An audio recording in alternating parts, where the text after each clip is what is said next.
Bonjour à tous les sportifs passionnés de course à pied et plus particulièrement de trail et bienvenue sur la chaîne au cœur du trail. Faisant suite à la dernière vidéo où on parlait de dénivelé positif, aujourd'hui nous allons voir le dénivelé négatif. Dans la première partie, nous verrons des astuces sur ce qu'il faut faire et ne pas faire en descente. Et dans la deuxième partie, on se penchera sur les séances, toujours dans le but de gagner en efficacité. Alors avant de commencer, je voudrais vous partager un sentiment personnel. Non, les descentes ne sont pas plus faciles que les montées. Alors là, je ne suis pas d'accord. Les descentes, ça fait mal. Plus tu es grand et lourd, et plus ça fait mal. Je ne sais pas ce que tu en penses, d'ailleurs, dis-le nous en commentaire. Les descentes sont vraiment très traumatisantes car elles contribuent au stress tendineux et articulaire et le muscle travaille de manière excentrique. Il amortit en quelque sorte l'appui. Tu crées au moment de cet amorti et à force de répétition, de micro-lésions, de sorte de petites déchirures musculaires. Oh, c'est dégueulasse. Qui entraînent les courbatures. Au même titre que la montée, la descente demande de la pratique. Pour cela, il faut s'entraîner afin de s'économiser en descente et c'est justement ce qu'on va voir maintenant. Je vais me changer et on est parti sur le terrain pour voir tout ça.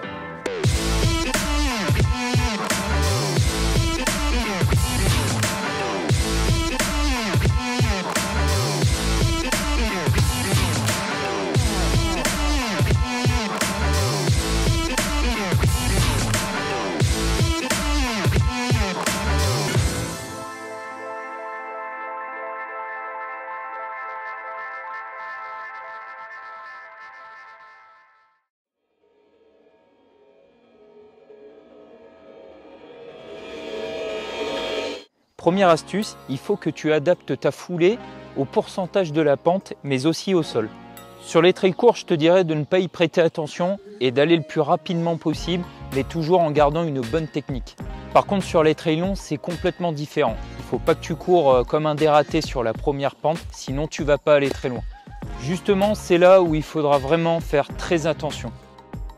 Lorsque tu cours une descente, ton regard ne doit pas se porter sur tes pieds, mais bien légèrement devant.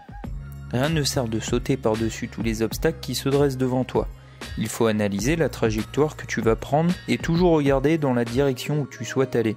Tes épaules suivront et ton corps aussi.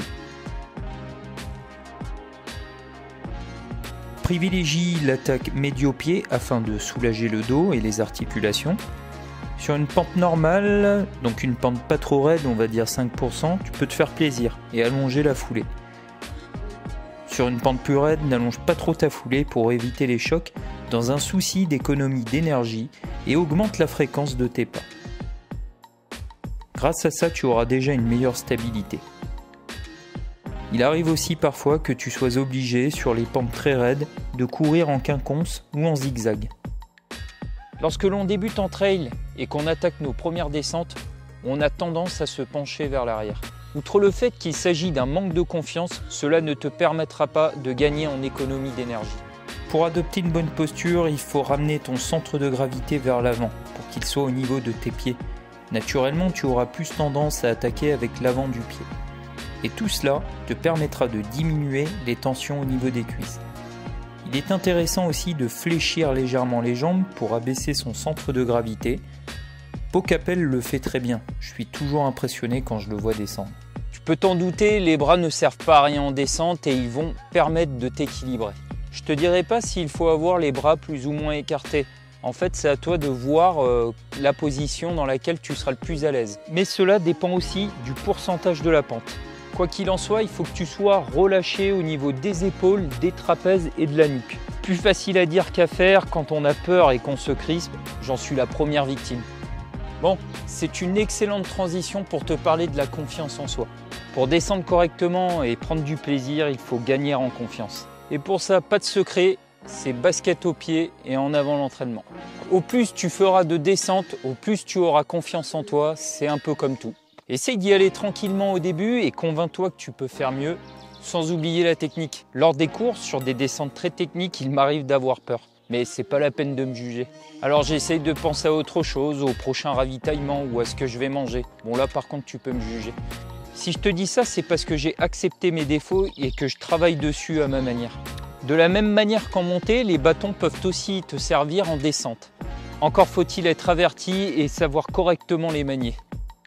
Pour descendre avec, je te conseille de retirer la dragonne pour ne pas te casser un poignet si tu venais à chuter. La position du corps reste la même, le bâton vient se planter légèrement devant afin d'amortir et de freiner la descente. Il peut aussi être utile pour le passage d'un obstacle. Si tu n'as jamais utilisé de bâton, demande conseil autour de toi pour adopter dès le début la bonne technique. Je me répète encore, mais un coach additionné à un bon stage de trail sera l'idéal pour apprendre le planter de bâton. Perso, je les utilise pas en descente et je préfère les garder en main. Il est très important de renforcer le corps afin de se préparer à toutes les sollicitations qu'engendrent les descentes.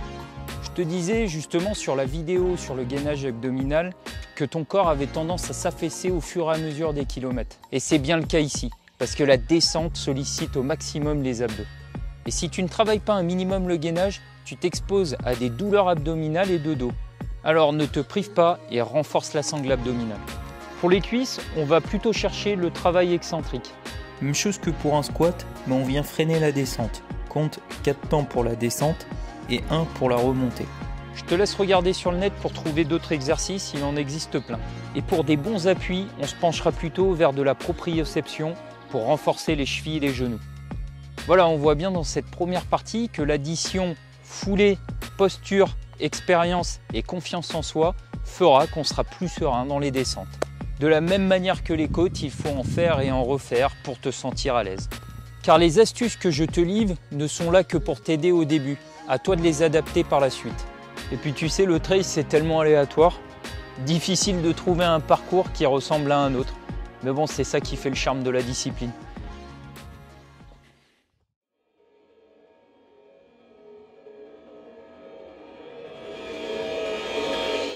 Bon, on va pas se mentir, ça c'est vraiment l'entraînement qu'on n'a pas envie de caler dans une séance. Mais bon, on dit bien qu'un trail ça se gagne en montée et ça se perd en descente. Ouais, enfin bonjour l'embrouille quoi. On va voir quand même quelques séances à inclure dans un plan d'entraînement.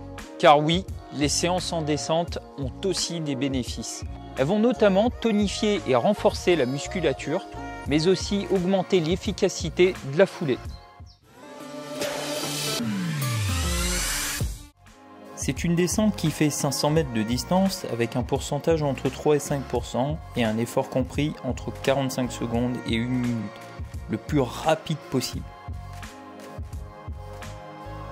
10 à 20 répétitions réparties sur 1 à 2 séries, la récupération se fait sur la montée en trottinant, prends 2 à 3 minutes de repos entre chaque série en courant sur du plat.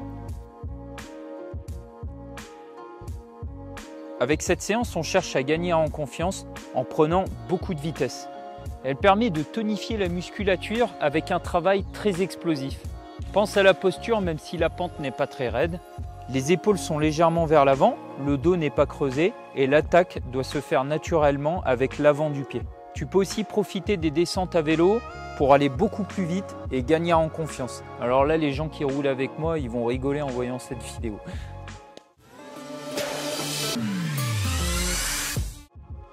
Là on est plutôt sur une descente d'environ 100 mètres ou plus, avec un pourcentage le plus raide possible. La durée de l'effort se fera en fonction de la distance, 5 à 10 répétitions réparties sur 1 à 2 séries.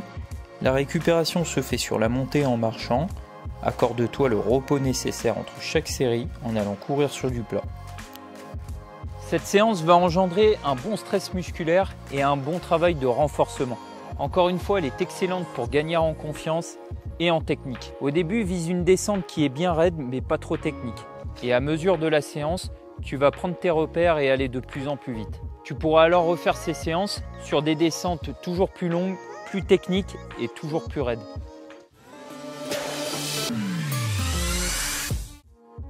C'est la séance la plus courante. Ici, nous sommes sur une montée et une descente d'environ 300 mètres ou plus si tu le souhaites, un pourcentage entre 5 à 20%. L'effort sera pris en fonction de la distance de la pente. 10 à 15 répétitions réparties sur 1, 2 ou 3 séries. La récupération se fait sur le plat, en trottinant, et sera égal ou équivalent à la moitié du temps d'effort de l'aller-retour. Prends 2 à 3 minutes de repos entre chaque série en courant sur du plat. Avec cette séance, on tente de se rapprocher de la compétition. Le but est de recréer des sensations où les jambes brûlent quand on arrive en haut de la côte et on repart directement sur la descente.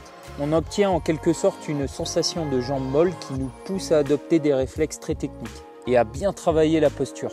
Bien entendu, il ne faut pas marcher sur cette séance et l'allure doit être soutenue aussi bien à la montée qu'à la descente. Perso, c'est bien cette séance que je pratique le plus.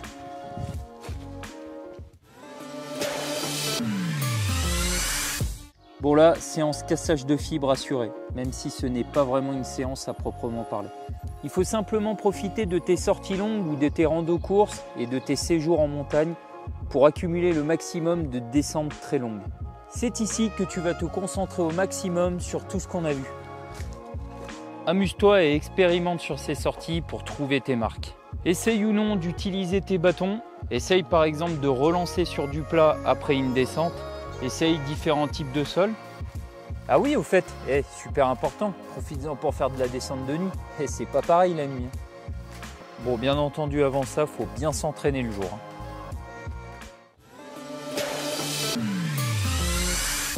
Dans la vidéo du livre Yoga pour Honneur, je te disais que j'utilisais certains mouvements donnés par les auteurs dans mes entraînements.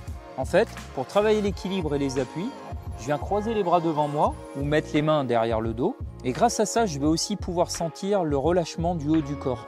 Je te conseille de l'essayer, tu peux l'utiliser sur n'importe quelle séance de descente. C'est super efficace. Bon, on est bien d'accord que si tu as peur de chuter, tu reviens en position normale. Voilà, j'espère ne pas t'avoir fait peur en te disant que les descentes sont bien plus difficiles que les montées. Dans mon cas, j'en suis persuadé, à chacun ses qualités et ses défauts. C'est bien pour cela que l'entraînement existe, afin de corriger toutes ces petites erreurs. Au même titre que l'entraînement en côte, l'entraînement en descente est clairement à prendre au sérieux.